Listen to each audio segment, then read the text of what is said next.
അടിമുടി ദുരൂഹതകൾ നിറഞ്ഞ ഒരു കൊലപാതകം എന്ന് സംശയിക്കുന്ന ആത്മഹത്യയെന്ന പ്രാഥമിക നിഗമനത്തിലേക്ക് എത്തുന്ന ചില സാഹചര്യങ്ങൾ. ജാർഖണ്ഡ് സ്വദേശിയായ central excise additional commissioner Manish വിജയും സഹോദരി ശാലിനി വിജയും ആത്മഹത്യ ചെയ്തു എന്നുള്ള നിഗമനത്തിലാണ് പോലീസ് സംഘം. എന്നാൽ ഇരുവരും ആത്മഹത്യ ചെയ്യുന്നതിന് മുൻപ് ഇരുവരുടെയും മാതാവായ ശകുന്തള അഗർവാൾ മരണപ്പെട്ടു എന്നുള്ള സാഹചര്യ തെളിവുകളാണ് ഇപ്പോൾ കിട്ടിയിരിക്കുന്നത്.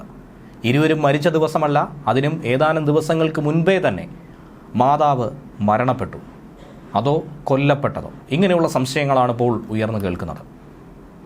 എന്തുകൊണ്ട് ശകുന്തള നേരത്തെ മരിച്ചു, ഇവർക്ക് മുന്നേ മരണപ്പെട്ടു എന്ന് പോലീസ് സ്ഥിരീകരിക്കുന്നതെന്ന് വെച്ചാൽ, ശകുന്തള മരിച്ചു കിടന്ന കിടക്കയിൽ പൂക്കളടക്കം വിതറിയിരുന്നു. മൃതദേഹത്തിന് സമീപം കുടുംബ ഫോട്ടോയും ആത്മഹത്യാക്കുറിപ്പും ഒക്കെ തന്നെ പോലീസ് സംഘത്തിന് പരിശോധനയിലൂടെ കണ്ടെത്തിയിരുന്നു. അങ്ങനെയാണ് സഹോദരങ്ങൾ മരണപ്പെടുന്നതിന് മുൻപ് തന്നെ മാതാവ് മരിച്ചു എന്ന നിഗമനത്തിലേക്ക് പോലീസ് സംഘത്തിനെത്താൻ കഴിഞ്ഞത്.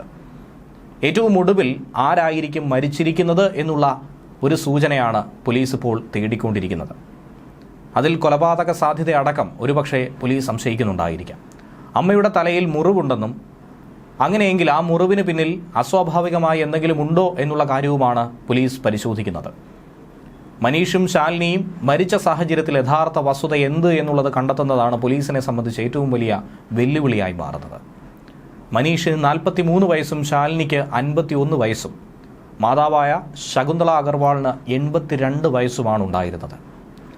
പ്രമേഹ രോഗമടക്കം പലതരത്തിലുള്ള വാർദ്ധക്യ സഹജമായ അസുഖങ്ങൾ മാതാവിനെ അലട്ടുന്നുണ്ടായിരുന്നു. അതിലേറെ ആകുലത മകനുണ്ടായിരുന്നുവെന്നാണ് ഇരുവരുമായി ബന്ധപ്പെട്ടവർ ചൂണ്ടിക്കാണിക്കുന്നത്.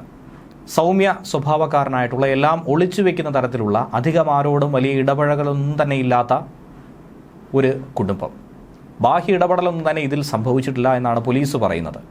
ഏതെങ്കിലും തരത്തിൽ മോഷണ ശ്രമമോ അങ്ങനെയുള്ള സംഭവങ്ങളോ ഒന്നും തന്നെ അവിടെ ഉണ്ടായിട്ടില്ല. എന്തെങ്കിലും സംഭവിച്ചിട്ടുണ്ടെങ്കിൽ അത് വീട്ടുകാർ തമ്മിലുള്ള ഏതെങ്കിലും ഒരു ഇടപെടലായിരിക്കുമെന്ന സംശയവും ഉയരുന്നുണ്ട്.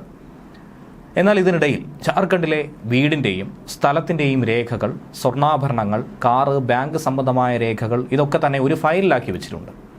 അതിനോടൊപ്പമുള്ള കുറിപ്പിൽ പറഞ്ഞിരിക്കുന്നത് ഇതൊക്കെ അബുദാബിയിലുള്ള തൻ്റെ സഹോദരിക്ക് കൈമാറണം.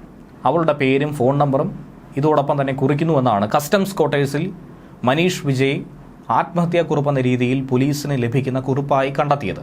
ഇതുകൂടാതെ തന്നെ ഡയറിയിൽ നിന്നും കീറിയെടുത്ത പേപ്പർ കഷ്ണത്തിൽ ഇംഗ്ലീഷിൽ ഈ കുറിപ്പ് എഴുതിയിട്ടുണ്ട്. കിടപ്പ് മുറിക്ക് സമീപത്തെ മേശപ്പുറത്തു നിന്നാണ് പോലീസിന് ഇത് കണ്ടെടുക്കാനായി സാധിച്ചത്. ഇയാൾക്ക് മറ്റൊരു സഹോദരി കൂടിയുണ്ട്. അബുദാബിയിലാണ് ജോലി ചെയ്യുന്നത്, സഹോദരിയായ പ്രിയ. അവർക്ക് രേഖകൾ കൈമാറണമെന്നും മറ്റു കാര്യങ്ങൾ നൽകണമെന്നുമാണ് ഇയാൾ ആവശ്യപ്പെട്ടിരിക്കുന്നത്. മനീഷ് ഡയറിയിൽ ഹിന്ദിയിൽ എഴുതിയ കുറിപ്പും പോലീസിന് കിട്ടിയിട്ടുണ്ട്. അതും ആത്മഹത്യാക്കുറിപ്പായി തന്നെയാണ് നോക്കിക്കാണുന്നത്. പോലീസ് എന്തായിരുന്നാലും പോസ്റ്റ്മോർട്ടം റിപ്പോർട്ട് വരാൻ വേണ്ടിയുള്ള കാത്തിരിപ്പിലാണ്. എന്നിരുന്നാൽ മാത്രമേ ഈ രഹസ്യങ്ങളുടെ ചുരുൾ അഴിയിക്കാനായി സാധിക്കൂ. എങ്ങനെയാണ് മരണം സംഭവിച്ചിരിക്കുന്നത് എന്നുള്ളത് സ്ഥിരീകരിക്കേണ്ടിയിരിക്കുന്നു. മരണസമയമടക്കം വ്യക്തമായി ലഭിക്കേണ്ടിയിരിക്കുന്നു.